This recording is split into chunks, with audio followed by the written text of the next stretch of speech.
Esse vídeo é para evitar que você vire mais um na estatística que tentou entrar na área da programação, mas acabou desistindo. E eu já cansei de ver gente fracassando nessa transição para desenvolvedor. Eu já vi isso acontecendo lá em 2019 com colegas da minha faculdade, eu já vi isso acontecendo com diversos amigos que de lá para cá tentaram virar desenvolvedor, quiseram entrar na área, e de um ano e meio para cá eu venho acompanhando ainda melhor esse movimento com a minha própria escola de programação. E quando eu digo dessas pessoas que eu já conhecia, eu nem estou me restringindo só aqui ao Brasil, mas quando eu morei fora e trabalhei lá na Holanda como desenvolvedor, muita gente comentava comigo que queria entrar na área, mas acabou não dando seguimento para essa transição. E refletindo sobre isso esses dias, eu separei 3 pontos que, na minha opinião, mais impactam para que essa transição não seja bem sucedida. E o primeiro ponto é a questão do mindset de crescimento. E eu sei que você já deve estar pensando aí, lá vem ele com papinho de coach, mas papo reto, dá uma atenção no que eu vou falar. Isso para mim foi uma parada que foi um divisor de águas, tá ligado? Foi um clique muito importante na minha vida para eu fazer a transição, porque eu sempre fui um péssimo aluno na escola, já tinha repetido, não ia bem e tinha na minha cabeça aquela questão de, pô, eu sou burro, não consigo aprender as coisas, tenho dificuldade, etc. Mas na real eu era muito vagabundo. E pô, depois desse clique, as coisas começaram a mudar na minha vida. Eu trabalhei aí nas maiores empresas do Brasil, né? Tanto no setor bancário, tanto no setor hospitalar. Trabalhei na maior bolsa de valores da Europa também. E eu vejo que sem virar essa chave, isso não seria possível. E basicamente, esse mindset de crescimento, ele é uma forma de pensar, né? Não é um conceito que eu inventei. Eu li lá no livro Mindset, inclusive, da Carol Dweck,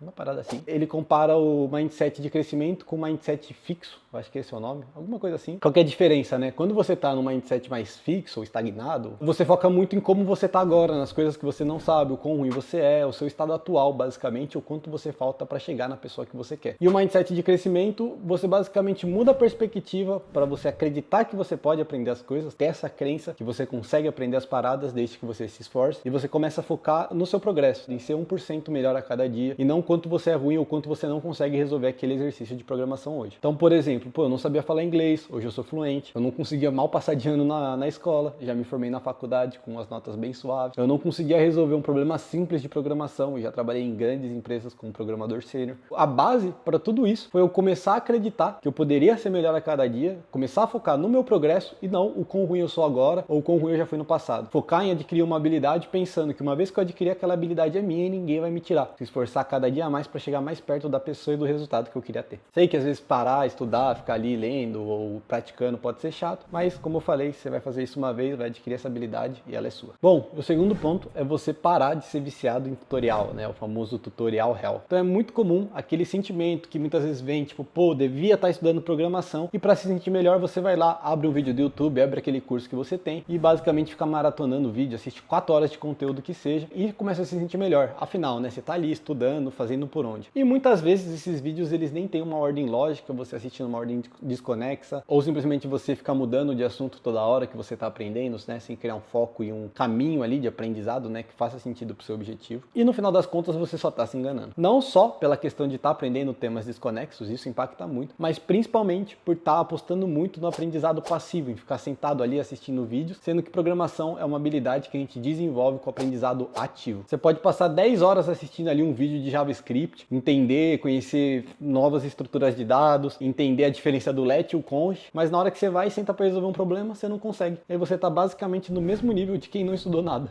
Mas eu sei a diferença de let e const e ele não sabe, eu sei que isso aqui usa menos memória que outra pessoa. Mano, ninguém liga. Não que não é um conhecimento importante, mas se você não tem a base, a habilidade mais importante da programação, que é resolver problemas, nada adianta. Então a parada é entender isso, que programação é uma habilidade que você vai conquistar de forma ativa, que você tem que aprender os conteúdos de forma conexa e praticar muito. Você vai sentir dificuldade para resolver exercício, vai travar, é normal, pode recorrer ajuda ou uma cola de vez em quando, mas você tem que estar praticando, você tem que estar evoluindo, tem que estar conseguindo resolver cada vez mais problemas e de uma forma melhor. E usando a linguagem de programação como um meio para isso. E inclusive, se você está nessa etapa de aprender essa base, de aprender a construir um raciocínio, a lógica de programação, aprender a programar de fato, e tiver interesse de aprender mais comigo, eu te convido a se inscrever aqui embaixo no aulão que eu vou fazer para planejar os seus estudos na programação em 2024, e também vai ser a reabertura da comunidade do Dev, que se você não é novo novo e não conhece, é o meu curso de desenvolvimento completo. E para quem estiver nesse aulão, vai ter uma condição especial ali para você se inscrever. Mas de qualquer forma, pelo menos participa lá do aulão e pega aí esse roadmap, esse planejamento para você conseguir pelo menos estudar os temas de forma congruente, de forma que façam sentido para sua evolução. E o terceiro ponto que atrapalha muita gente e impede que você entre na área é saber muito de uma coisa só ou muito pouco de muitas coisas. E eu sei que pode ser meio confuso, é um contraste forte o que eu acabei de falar, né? Pode até soar meio sem sentido, mas eu vou te explicar. Para o mercado atual, para quem está querendo entrar no mercado hoje, não adianta nada você ser um mago do CSS, ser muito bom em HTML, JavaScript, mas não saber o básico de como uma API HTTP funciona, de como que um banco de dados funciona, né? Como que funciona um sistema de ponta a ponta. E da mesma forma que não adianta você ser super especialista e não saber mais nada de outras áreas, também não adianta você saber só um pouquinho de React, aí sabe um pouquinho de Node, sabe um pouquinho de banco de dados, e no final você, tipo, não sabe nada de muita coisa, tá ligado? O mercado vai te ver como um pato. Não nada, não voa, não faz porra. E a minha recomendação para você fugir desse cenário de saber muito de uma coisa só, ou um pouquinho de cada coisa e não ser reconhecido pelo mercado é a seguinte: escolhe uma área de atuação macro. Então, por exemplo, desenvolvimento web, desenvolvimento mobile. E primeiro, aprende um pouco de cada componente principal, tá ligado? De tudo que faz um sistema desse funcionar. Então, por exemplo, no web, aprende ali o básico de HTML, de CSS, de JavaScript, das APIs HTTP, do Node e do banco de dados, por exemplo. Isso é a base mínima. Aí você vai falar, poxa, Giovanni, você acabou de falar que esse cara não é valorizado? Calma, calma, tudo tem sua hora, vamos chegar lá. Aí você vai saber isso, como um servidor funciona ali no básico. Aí você já vai saber com qual área você se identifica mais. E agora você vai escolher